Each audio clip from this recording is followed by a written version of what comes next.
안녕하세요. 건강 365 아나운서 최인경입니다. 많은 분들이 치질로 얘기하는 질환이 치핵입니다. 항문 질환인데요. 증상이 주는 일상의 불편감이 크죠. 변을 볼 때 출혈을 경험하는 건 물론 심하면 엉거주춤 걷게 되기도 하고 의자에 앉는 일도 조심스럽습니다. 항문 질환이라서 그런지 진단을 받기까지 망설이는 분들도 많은데요. 치핵 역시 초기 치료가 중요하지 않을까요? 잠시 후에 알아봅니다. 그리고 청취자 사연으로 함께하는 우리 집 주치의로 이어가겠습니다. 건강 365 패티김의 그대 없이는 못 살아 듣고 시작하겠습니다. KBS 라디오 건강 365 함께하고 계십니다. 치핵으로 고생하는 분들이 많습니다. 치핵을 흔히 치질로도 표현하는데요. 항문 주위의 조직이 항문 밖으로 빠지는 현상이 치핵인 걸까요? 뭔가 불편한 통증과 출혈이 있을 때 치핵을 의심하게 되는데요. 내치핵과 외치핵으로도 구분되는 치핵은 불편한 증상을 참으면 되는 걸까요? 치핵으로 인한 다른 위험도 있는 걸까요? 한양대학교 병원 외과 박성실 교수에게 도움 말씀 듣겠습니다. 교수님 안녕하세요. 네, 안녕하세요. 치핵은 아주 흔하지 않나요? 네, 아주 흔한 질환입니다. 네. 흔히 치질이라고 많이 말씀하시는데요. 정확하게는 치질이라는 큰 범주 안에 치핵, 치열, 치로 같은 여러 항문 질환이 있고요. 네. 그중 가장 흔한 것이 치핵입니다. 네. 항문 조직이 커지거나 아래쪽으로 늘어져서 출혈이나 탈출 같은 증상이 나타나면 우리가 치핵이라고 합니다. 네.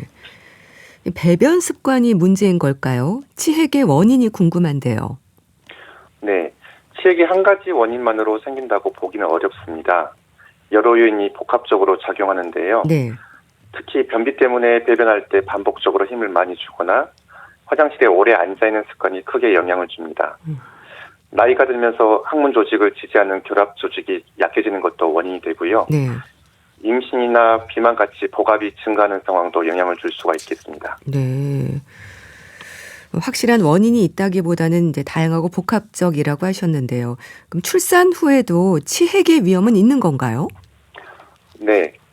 임신 중에는 커진 자궁 때문에 골반 내 압력이 높아지고 정맥순환이 잘 안 될 수 있습니다. 네. 여기에 출산할 때 힘을 많이 주기 때문에 기존에 있던 치핵이 심해지거나 새롭게 증상이 나타날 수 있습니다. 하지만 출산 후에 자연스럽게 좋아지는 경우도 많기 때문에 네. 증상이 있다고 모두 수술하는 것은 아닙니다. 네. 또 화장실 변기에 너무 오래 앉아서 힘을 주는 행동도 치핵의 위험을 높이네요. 네, 맞습니다. 네. 특히 스마트폰을 보면서 변기에 오래 앉아있는 습관은 좋지 않습니다. 오래 앉아서 계속 힘을 주면 항문 주변 혈관과 조직의 압력이 반복적으로 가해집니다. 그러면 치핵이 생길 위험이 높아집니다. 치핵은 항문 조직에 어떤 변화가 생기는 건가요? 탄력도가 떨어지는 건가요? 네, 그렇게 이해하셔도 좋겠습니다. 네. 항문 안에는 원래 혈관과 결합 조직으로 되는 쿠션 조직이 있습니다. 나이가 들거나 반복적으로 힘을 주면 쿠션 조직이 점점 아래로 내려오게 됩니다. 혈관도 확장되고 조직이 늘어나면서 처음에는 출혈이 나타나다가 심해지면 배변할 때 항문 밖으로 튀어나오게 됩니다. 네. 위치에 따라서 내치핵, 외치핵으로도 구분되는 걸로 알고 있습니다. 어떤 차이가 있는 건가요? 네, 정확하게는 항문 입구에서 약 한 2cm 안쪽에 치상선이라는 경계가 있습니다. 네. 이 치상선을 기준으로 위쪽에 생기는 것을 내치핵, 아래쪽에 생기는 것을 외치핵이라고 생각하시면 되겠습니다. 내치핵은 주로 출혈이나 치핵이 항문 밖으로 빠져나오는 탈출 증상이 생기고요. 외치핵은 갑자기 붓고 심한 통증이 나타날 수 있습니다. 어느 쪽이 더 많은가요? 실제로는 내치핵이 더 흔한 편입니다. 네. 하지만 내치핵과 외치핵이 완전히 따로 생기는 것은 아니고요. 네. 두 가지가 함께 나타나는 혼합치핵도 흔히 볼 수 있습니다. 네. 그러니까 내치핵과 외치핵 모두 개운치 않은 느낌을 주는 게 증상인 거죠. 출혈도 있고 항문이 빠지는 것 같다는 말도 하던데요. 네, 그럴 수 있습니다. 하지만 증상에는 조금 차이가 있습니다. 네. 내치핵의 대표적인 증상은 출혈과 탈출이고요. 네. 그래서 변을 볼 때 선홍색 피가 묻어나오거나 치핵 조직이 밖으로 나오게 됩니다. 반면에 외치액은 붓거나 불편한 느낌이 있을 수 있고요. 네. 혈전이 생기면 갑자기 상당히 심한 통증이 발생할 수 있습니다. 그러니까 치액으로 고생하는 분들은 일단 변을 볼 때마다 피가 나와서 당황한다고 하거든요. 그럼 이런 출혈은 왜 생기는 건가요? 네, 치액 조직에는 혈관이 굉장히 풍부합니다. 네. 네, 단단한 변이 지나가거나 배변하면서 반복적으로 힘을 주면 이 치액 표면이 손상되면서 출혈이 생길 수 있습니다. 네. 특징적으로는 밝은 선홍색 피가 휴지에 묻어나오거나 변기에 떨어지는 경우가 많습니다. 통증이 있는 경우에는 따갑나요? 아니면 뭐 화끈거리나요? 환자마다 표현이 정말 다양합니다. 네. 따갑거나 화끈거린다고 하기도 하고요. 묵직하게 불편하다고 하기도 합니다. 내치액은 통증이 심하지 않은 경우가 많고요. 네. 오히려 갑자기 매우 아프다면 혈전성 외치액이나 치열, 농양 같은 다른 항문 질환도 생각해 봐야 됩니다. 변을 볼 때 뭔가 덩어리가 밖으로 나왔다가도 배변이 끝나면 다시 들어가기도 하고 오래 고생하는 분들이 많던데요. 치핵에도 정도에 따라서 단계가 있겠죠? 네. 특히 내치액은 탈출 정도에 따라서 보통 1도에서 4도까지 나눕니다. 네. 1도는 출혈은 있지만 밖으로 나오지 않는 단계이고요. 2도는 배변할 때 나왔다가 저절로 들어가는 단계입니다. 3도는 나왔다가 손으로 밀어 넣어야 들어가는 단계고요. 4도는 계속 밖으로 나와 있으면서 손으로 넣어도 잘 들어가지 않는 상태입니다. 네. 1도에서 4도 설명해 주셨는데요. 그럼 도저히 안 되겠다, 병원에 가야겠다고 느끼는 건 어느 정도 단계일까요? 보통 참는 분들이 많지 않나요? 네. 출혈이 반복되거나 덩어리가 자꾸 빠져나오거나 통증이나 불편감 때문에 일상생활에 지장이 있다면 진료를 받아보시는 것이 좋겠습니다. 특히 출혈이 반복되면 치액이라고 스스로 판단하지 말고 다른 원인은 없는지 진료를 보고 확인하는 것이 중요하겠습니다. 또 걸음걸이가 어정쩡하고 불편해 보이기도 하잖아요. 이 정도면 어느 정도의 상태인 걸까요? 갑자기 항문에 큰 덩어리가 생기면서 통증 때문에 걷거나 앉기도 힘들다면 혈전성 외치액 같은 급성 질환을 생각해 볼 수 있겠는데요. 그리고 또 탈출된 내치액이 심하게 붓고 들어가지 않는 경우에도 상당히 아플 수가 있습니다. 이 정도라면 참기보다는 병원에서 확인하는 것이 좋습니다. 네. 병원에 가면 어떤 검사를 어떤 방법으로 할까요? 검사 때문에 진료를 망설이는 분들도 많을 것 같은데요. 어떤 검사가 진행이 되나요? 네, 먼저 어떤 증상이 언제부터 있었는지 자세히 듣고요. 항문 주변을 눈으로 확인합니다. 그 다음에 필요에 따라서 직장 검사나 항문경 검사도 시행합니다. 대부분은 짧은 시간 안에 할 수 있는 검사들입니다. 네. 이제 항문을 확인하는 게 기본이라고 하셨는데요. 직장 수지 검사는 어떻게 하는 건가요? 네, 직장 수지 검사는 장갑을 끼고요. 윤활제를 바른 손가락으로 항문과 직장 안쪽을 확인하는 검사입니다. 네. 치액뿐만 아니라 통증 부위가 어디 있는지 그리고 종괴가 있는지 등등을 확인할 수 있어서 항문 질환 진료에서는 가장 중요한 기본 검사입니다. 네. 대장 내시경도 진행이 된다고 하던데요. 뭘 확인하는 건가요? 네. 치액 환자 모두에게 반드시 대장 내시경을 시행하는 것은 아닌데요. 근데 출혈이 반복되거나 연령 그리고 가족력, 배변 습관 변화 같은 상황을 고려해서 출혈이 정말 치액 때문인지 아니면 다른 대장 질환이 있는지 확인할 필요가 있을 때 저희는 대장 내시경을 시행하고 있습니다. 네. 그러니까 출혈의 원인이 다른 대장 질환이나 대장암일 수도 있어서 그런 거네요. 실제 치액인 줄 알았는데 대장암으로 진단되는 경우도 있는 건가요? 네, 실제로 있습니다. 환자분이 치질 때문에 피가 나는 것 같다 생각하고 오셨는데 검사해보면 용종이나 대장암이 발견되는 경우도 많이 있습니다. 특히 혈변이 반복되거나 배변 습관이 달라지고 체중 감소, 빈혈 등이 동반된다면 병원에 오시는 것이 중요하겠습니다. 네, 잘 분별을 해야 되겠네요. 치액의 치료는 수술인가요? 아니면 다른 비수술적인 방법부터 진행을 하나요? 네, 치액이라고 해서 모두 수술하지는 않습니다. 오히려 초기 치액에는 생활 습관과 배변 습관을 교정하는 것이 기본입니다. 물을 충분히 마시고요. 식이섬유를 섭취해서 변을 부드럽게 하고 화장실에 오래 앉아 있지 않는 것이 중요합니다. 네. 필요하면 변을 부드럽게 하는 약이나 증상을 완화시키는 약을 사용할 수도 있겠습니다. 네. 치액으로 고생하는 분들에게 변비 환자도 많습니까? 네, 변비가 치액을 악화시키는 중요한 요인 중에 하나입니다. 네, 특히 딱딱한 변을 보기 위해서 계속 힘을 주는 것이 문제인데요. 그래서 치액을 치료할 때는 치액만 보는 것이 아니고 네. 변비와 배변 습관을 같이 치료하는 것이 굉장히 중요합니다. 시술적인 치료를 하는 경우에는 어느 정도의 상태에서 시술이 진행이 되나요? 네, 시술적인 치료로는 고무밴드 결찰술 같은 방법이 있겠는데요. 네. 치액의 밑부분을 고무밴드로 묶어서 혈류를 차단시키고요. 네. 조직이 자연스럽게 떨어지도록 하는 방법입니다. 이게 모든 치액에 적용되는 것은 아니고요. 네. 치액의 위치, 크기, 그리고 탈출 정도 등을 보고 판단해서 환자에게 시행하고 있습니다. 그래도 안 되면 그때 수술을 하는 건가요? 진단부터 정도가 좀 심하면 바로 수술을 결정이 될 수도 있을 것 같은데요.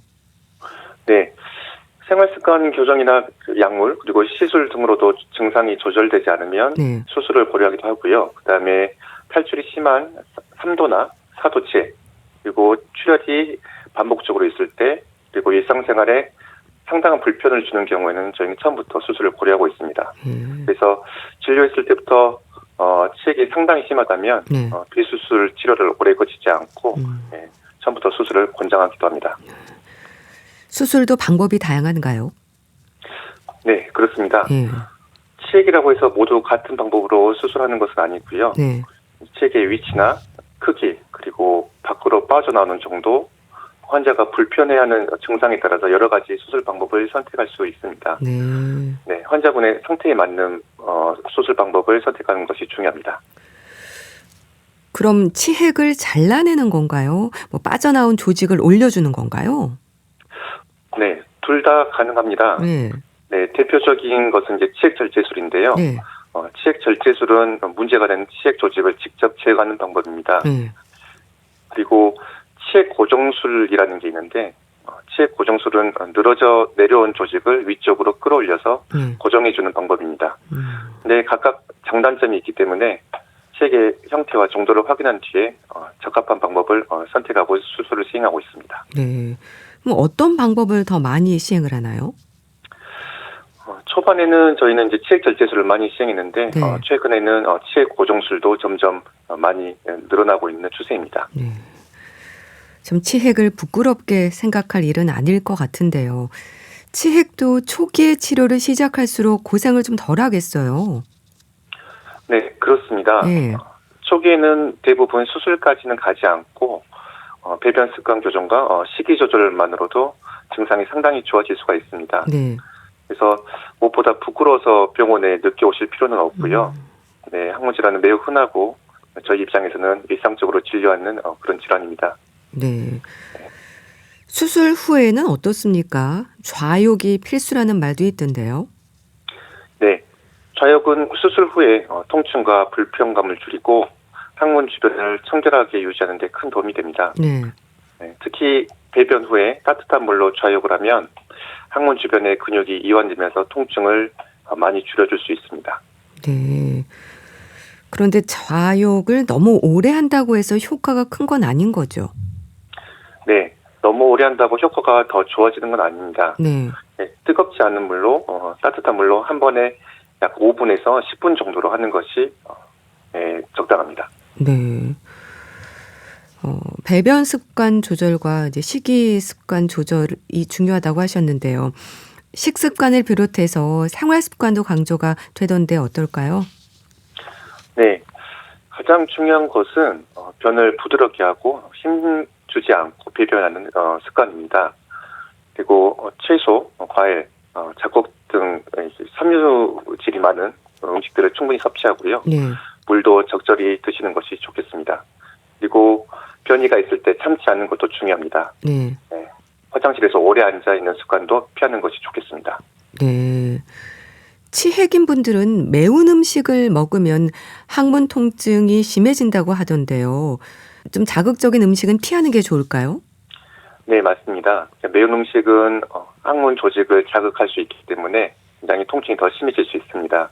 그래서 치액이 심한 경우에는 당분간은 매운 음식이나 자극적인 음식은 피하는 것이 좋습니다. 네. 치액 수술을 해도 또 생길 수 있을까요? 네. 저희가 수술을 잘해도 새로운 치액이 생기거나 남아있던 치액 조직이 다시 커질 가능성이 있습니다. 네. 하지만 수술 후에 배변 습관을 잘 관리하면 재발 위험을 크게 줄일 수 있습니다. 네. 예방을 위한 방법도 좀 알려주세요. 네. 변을 딱딱하지 않게 유지하고 배변할 때 오래 힘주지 않는 것이 가장 중요합니다. 그리고 식이섬유와 수분을 충분히 섭취하고요. 규칙적으로 운동하는 것도 도움이 되겠습니다. 그리고 마지막으로 강조하고 싶은 것은 항문 출혈을 무조건 치액이라고 생각하지 마시고요. 네. 반복적으로 피가 나거나 평소와 다른 증상이 있다면 부끄러워하지 마시고 진료를 받아서 정확한 원인을 확인하는 것이 굉장히 중요하겠습니다. 네. 앞서 자욕도 도움이 된다고 말씀하셨는데요. 따뜻한 온돌에서 생활하는 거, 이건 증상을 좀 악화시킬까요? 따뜻한 온돌에서 생활하는 것은 일단 직접적으로 항문에 영향을 주지는 않고요. 네. 그 자체가 치액에 좋은 영향이나 나쁜 영향을 주지는 않을 것 같습니다. 그래서 직접적으로 따뜻한 물에 담그는 것이 치액에는 좋은 방법일 것 같습니다. 네.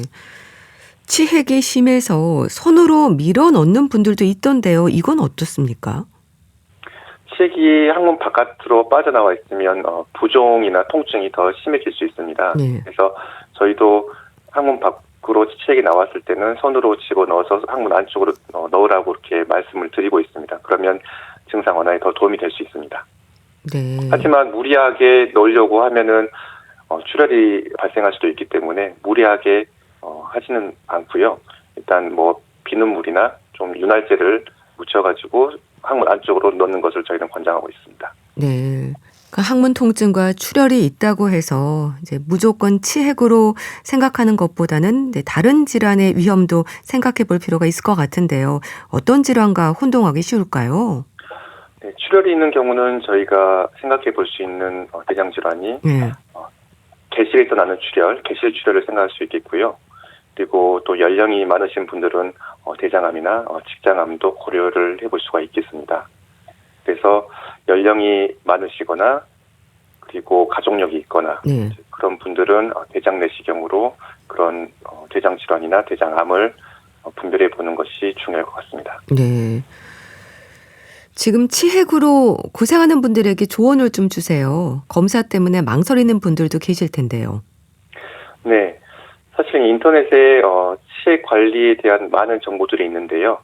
사실 그거는 환자분들마다 증상이나 그리고 정도가 다 다르기 때문에 네. 일단 항문 외과에 와서 전문의의 진료를 받아보시는 게 중요하겠고요. 네. 그리고 배변 습관이나 아니면 생활 습관을 교정하기 위해서도 전문의의 상담이 중요할 것 같습니다. 네. 임산부의 치액 같은 경우는 출산 후에 자연적으로 회복되기도 하나요? 회복되시는 분들이 대부분이고요. 네. 네, 정도가 심하신 분들은 그리고 배변 습관의 배변 습관이 교정이 안 되신 분들은 치액이 좋아지지 않기 때문에 그런 경우에는 수술도 진행을 하고 있습니다. 네, 알겠습니다. 자, 오늘은 치핵에 대해서 알아봤는데요. 한양대학교 병원 외과 박성실 교수와 함께했습니다. 말씀 감사합니다. 네, 감사합니다. KBS 라디오 건강 365 함께하고 계신데요. 산울림의 너의 의미 듣고 다시 오겠습니다. KBS 라디오 건강 365 함께하고 계십니다. 우리 집 주치 청취자가 주신 사연으로 함께합니다. 순춘향대 서울병원 가정의학과 조현 교수에게 도움 말씀 듣겠습니다. 교수님 안녕하세요. 네, 안녕하세요. 오늘은 60대 여성이 주신 사연부터 보겠습니다. 들어보시죠. 저는 오메가3가 몸에 좋다고 그래서 혈액순환 계통에 좋다고 그래서 젊을 때부터 오메가3를 먹었는데 부작용이 많으니까 안 먹는 게 좋다. 그래서 또 안 먹었었는데 또 사람들이 왜 오메가3 안 먹냐. 그건 평생 먹어야 되는 건데 그게 중요한 걸 왜 안 먹고 있냐. 그래서 또 먹었어요. 근데 얼마 전에 굳이 우리나라 사람들은 먹을 필요가 없대요. 그러니까 의학상식이 없는 사람이 볼 때는 뭘 믿고 따라야 하는지 모르겠어서 저는 비타민 C, 비타민 D, 종합 비타민, 그다음에 오메가3 그렇게 먹어요.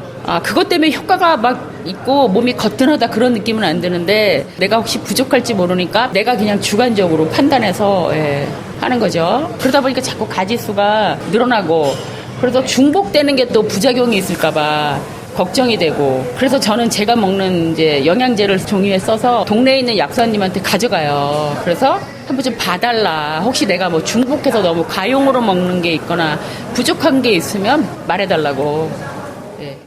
네. 건강기능식품 드시는 분들 많으시죠? 그런데 건강기능식품이 치료제는 아니잖아요. 건강기능식품에 대한 이해가 필요하지 않을까 싶은데요. 우선 건강기능식품에 대한 설명을 주셔야 할 것 같은데요. 네, 이제 건강기능식품은 건강에 도움을 줄 수 있는 기능성 원료를 사용한 식품이거든요. 네. 그러니까 예를 들어서 뭐 혈행 개선, 뭐 장 건강, 뼈 건강에 도움을 줄 수 있다는 식으로 표시가 되어 있습니다. 네. 근데 이거는 이제 치료제는 아니고요. 고혈압, 당뇨, 고지혈증 같은 병을 치료하거나 예방하는 병으로 생각하시면 안 됩니다. 그래서 건강기능식품은 부족한 부분을 좀 보완하는 역할이지 치료를 대신하는 건 아닙니다. 그럼 건강기능식품과 영양제는 어떻게 이해하면 되나요? 같은 의미인가요? 그러니까 비슷하지만 이제 정확히는 좀 다르거든요. 네. 이제 건강기능식품이라는 거는 기능성을 인정을 받고 표시할 수 있는 제품이고요. 그러니까 영양제라는 거는 비타민이라든지 미네랄, 오메가3 같은 보충제를 이게 넓게 부르는 말입니다. 그래서 영양제 중에 건강기능식품도 있고 그렇지 않은 제품도 있는 거거든요. 그래서 제품을 고르실 때는 광고 문구보다는 건강기능식품 표시가 있는지, 어떤 성분이 얼마나 들어있는지를 확인하는 게 좋습니다. 보조제라는 말을 하잖아요. 말 그대로 보조적인 역할로 생각을 해야 될 것 같은데요. 오해되는 부분들이 많지 않나요? 그러니까 가장 큰 오해는 이걸 많이 먹을수록 건강에 좋다고 생각하는 거거든요. 근데 이제 보조제는 말 그대로 이제 부족한 부분을 이제 보완하는 거거든요. 그래서 식사라든지 운동, 수면, 질환 관리를 이거는 대신을 할 수는 없습니다. 그리고 이제 여러 제품을 같이 드시다 보면은 또 같은 성분이 중복되는 문제가 생길 수가 있고 이 비타민이라든지 미네랄 같은 거는 과하게 먹으면 또 문제가 될 수가 있거든요. 그래서 이제 건강기능식품은 많이 먹는 것보다 필요한 것만 골라 먹는 게 중요합니다. 네. 사연 주신 분은 60대이십니다. 나이 들수록 건강에 관심을 가지는 건 당연한 일일 텐데요. 그런데 건강기능식품에 대한 의존도가 너무 높은 것도 좋은 건 아닐 텐데 어떨까요? 그러니까 60대 이후가 되시면 이제 건강을 챙기려는 마음이 좀 커지기 때문에 이런 것들을 많이 찾으시거든요. 그리고 이제 근데 피곤하거나 몸이 안 좋을 때마다 이런 건강기능식품을 하나씩 추가하는 건 굉장히 좋지가 않습니다. 그러니까 우선은 이 몸이 힘든 이유가 영양 부족 때문인지 수면 부족인지 아니면 운동 부족인지 아니면 진짜 실제로 어떤 질환이 있어서인지를 먼저 보셔야 되는 거고요. 이 건강기능식품은 불안해서 계속 늘리는 게 아니라 그러니까 내게 필요한 것만 정리해서 단순하게 먹는 게 좋습니다. 아무래도 60대를 넘어서면 이제 만성질환에 대한 위험도 높고 매일 복용해야 하는 약도 늘어날 텐데요. 그러다 보면은 하루에 먹는 약과 건강기능식품까지 가지수가 늘어나잖아요. 이런 부분들은 어떨까요? 그러니까 혈압약, 당뇨약, 고지혈증 약처럼 매일 드시는 약이 있다라고 하면은 이 건강기능식품까지 여러 가지를 더하게 되면 복용이 굉장히 복잡해질 수가 있거든요. 그러니까 특히나 같은 성분을 중복해서 복용하거나 약하고 건강기능식품이 서로 또 영향을 줄 수가 있습니다. 그러니까 예를 들어서 혈액을 묽게 하는 약을 드시는 분은 오메가3 같은 제품을 드시게 되면 부작용이 또 생길 수가 있거든요. 그래서 이제 중요한 건 많이 먹는 게 아니라 그러니까 전체 목록을 한 번에 보는 게 굉장히 중요합니다. 그래서 처방약, 일반약, 그다음에 건강기능식품을 따로 생각하지 마시고 내가 매일 먹는 것으로 묶어가지고 의사라든지 약사에게 좀 보여주는 게 또 필요합니다. 꼭 필요한 것만 드시라고 말씀하셨는데요. 그런데 건강기능식품을 드시는 분들을 보면요. 직접 구매도 하시지만 선물을 받았거나 할 때 그냥 몸에 좋을 거라는 생각이 드시거든요. 하지만 말씀 주셨듯이 중복되는 부분도 있고 확인이 좀 필요하지 않을까요? 그죠. 꾸준히 선물을 받으셨다 하더라도 확인하고 드셔야 됩니다. 네. 그래서 건강기능식품은 몸에 좋다니까 뭐 아까우니까 그냥 드시는 경우가 많으신데, 그러니까 이미 종합 비타민을 먹고 있는데 비타민 D라든지 미네랄 제품을 추가하시게 되면은 네. 이게 또 성분이 겹칠 수가 있거든요. 그리고 이제 또 선물 받으신 것도 유통기한이라든지 보관 상태도 확인을 해보셔야 되고, 네. 특히나 해외 제품 같은 경우에는 그러니까 성분 함량 자체가 국내 제품과는 좀 다른 경우가 있기 때문에 좀 더 주의가 좀 필요합니다. 그래서 이제 새로운 제품을 드시기 전에는 성분표하고 하루 섭취량을 꼭 먼저 확인을 하셔야 되고요. 네. 그래서 잘 모르시겠는 경우가 많으실 텐데, 그런 경우에는 제품 사진이라든지 목록을 약사라든지 의사한테 보여준 다음에 네. 지금 먹는 것하고 겹치는 게 없는지 이런 것들을 확인하시는 게 좋습니다. 사연 주신 분은 오메가3를 꽤 오래 먹었는데 뭐 좋다 안 좋다 의견들이 많아서 먹었다가 중단했다가를 반복하신 것 같아요. 이런 분들도 많지 않나요?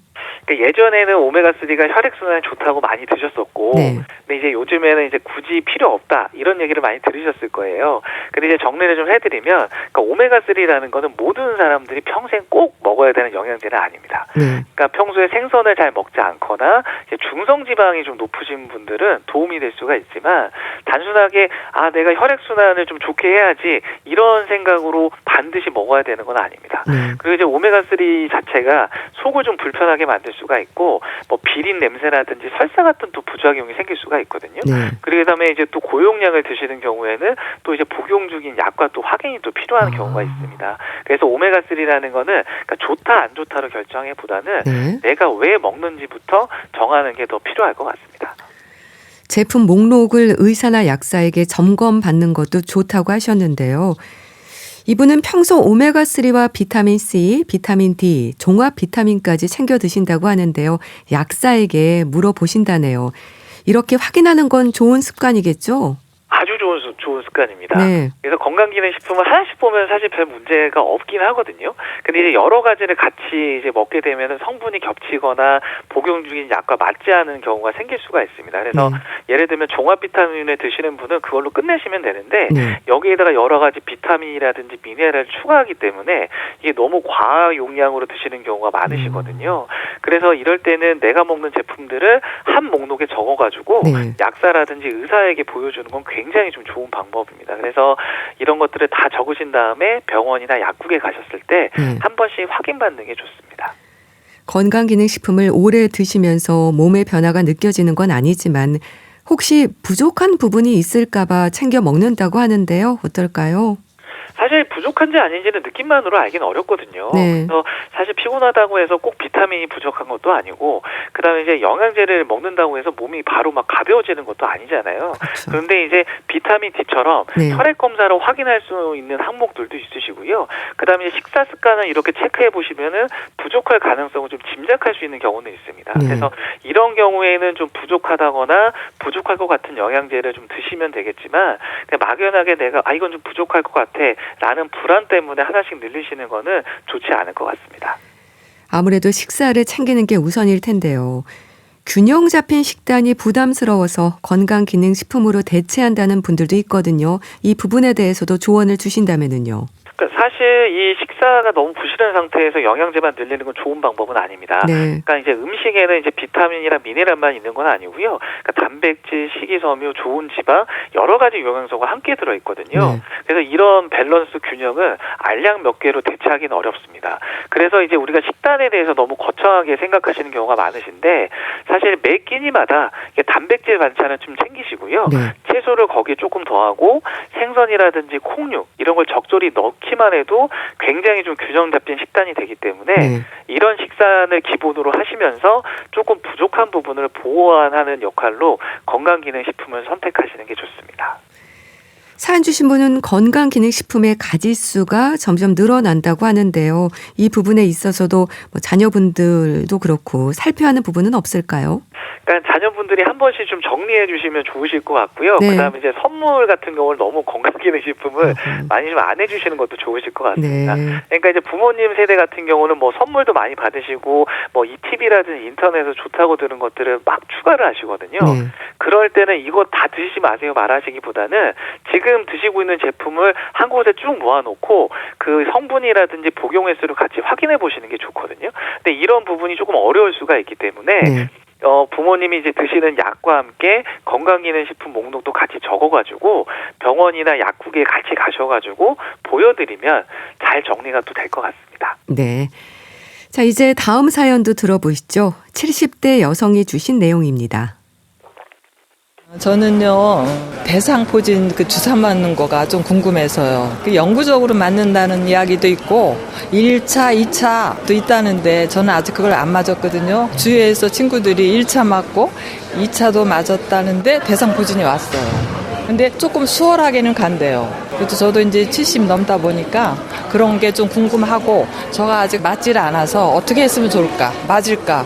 근데 또 영구적으로 맞는 게 또 있대요. 그거 한 번 맞으면 그때는 이제 끝이래. 한 번으로 통과래. 그래서 그런 게 있나? 그게 좀 궁금해요. 동료 후배가 있는데 등이 이렇게 아프다고 하더라고요. 근데 며칠 아프다가 스포가 생겼대요. 그래서 병원에 갔더니 대상포진이라고 하는데 그 후배는 1차 맞아서 좀 수월하게 지나갔대요. 그 얘기 듣고 저도 대상포진이 좀 관심거리가 되고 나도 맞아야 되겠다. 그런 생각을 했어요. 대상포진 예방접종에 대한 질문입니다. 70대이신데 아직 대상포진 주사를 맞은 적이 없다고 하시거든요. 노인들에게는 특히 대상포진에 대한 예방접종이 필요하지 않을까요?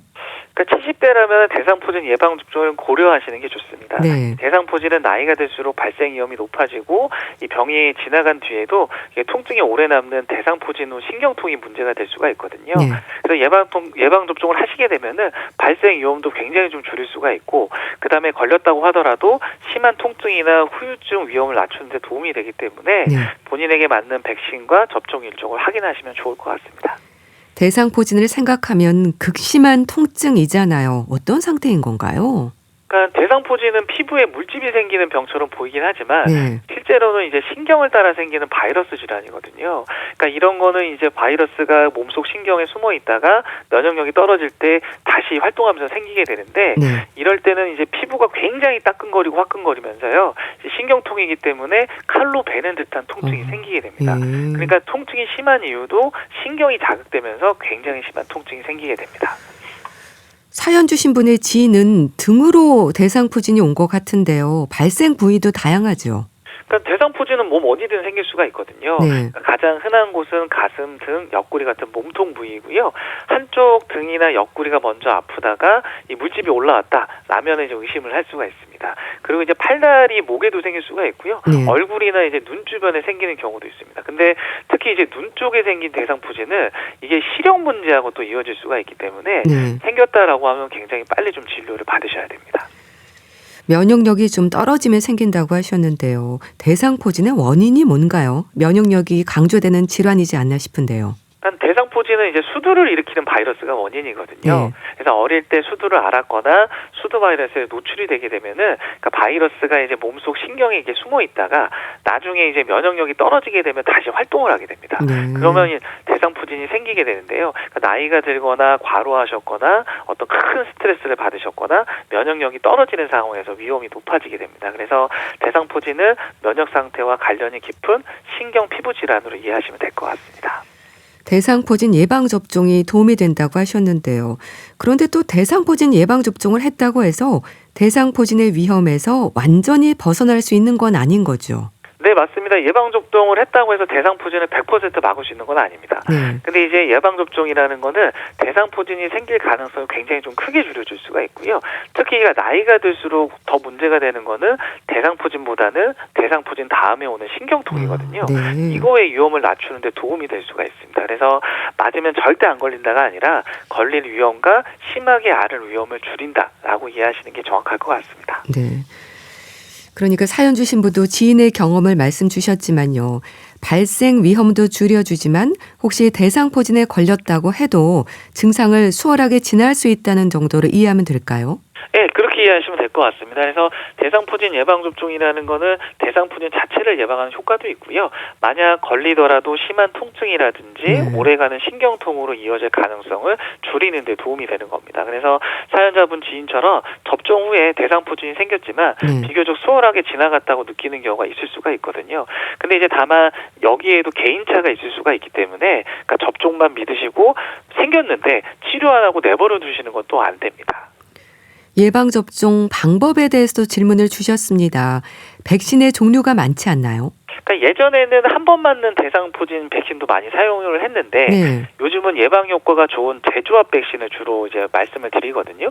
그러니까 재조합 백신이라는 거는 이제 살아있는 바이러스가 들어있는 건 아니고 2회 접종으로 이제 면역 반응을 만들어 주는 겁니다. 그래서 주변에서 이제 들으셨을 때 한 번 맞았다, 2차까지 맞았다 이런 얘기를 이제 들으시게 되는 것이고요. 그러니까 최근에는 1회 접종보다는 2회 접종하는 재조합 백신을 많이 사용을 하고 있습니다. 네. 뭐 생백신을 포함해서 사실 좀 어렵긴 합니다. 좀 설명을 해주세요. 그러니까 예전 백신하고 요즘에 많이 쓰는 백신의 차이라고 보시면 될 것 같은데, 그러니까 예전에는 한 번 접종하는 생백신이 있었지만 최근에는 이제 2번 접종하는 이제 재조합 백신이라는 거 더 많이 사용하거든요. 근데 무슨 차이냐고 하면은 생백신이라는 건 진짜 살아있는 바이러스를 약하게 만들어서 우리 몸에 주입을 하는 거기 때문에 면역력이 많이 떨어진 분들은 맞기 어려운 경우가 있었습니다. 근데 이제 반면 이제 재조합 백신이라고 하는 최근에 사용하는 백신 같은 경우에는 나이가 많은 분에서도 비교적 안전하게 효과가 잘 유지되는 편이거든요.